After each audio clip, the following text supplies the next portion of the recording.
I de nit i a velocitat mínima. Els parlem del trasllat de 9 grans dipòsits des del Port de València fins a la fàbrica de cervesa Heineken de Quart de Poblet. Àngel Hernández, es tracta d'una operació de trànsit complicada. Sí, i de fet la velocitat màxima d'estos vehicles no pot superar els 10 km per hora. El trasllat s'ha planificat al llarg de 4 mesos, s'ha hagut de desmuntar fins a 80 semàfors i plafons informatius de València i Mislata. Cada dipòsit pesa 30 tones i fa de llarg fins a 22 metres. Això ja és una complicació a l'hora de traslladar-los, però el problema principal és l'altura, perquè el diàmetre de cada dipòsit són 6 metres i mig. Si afegim l'altura del camió, 1 metre, això dona una altura total de 7 metres i mig.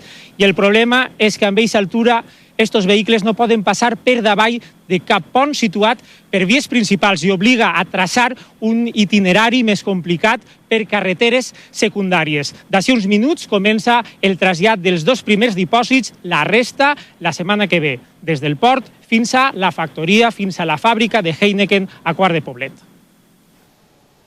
Gràcies, Àngel. I a Alacant hem vist avui a la duquessa d'Alba. Pot ser en l'última aparició pública abans de la seva boda el pròxim 5 d'octubre.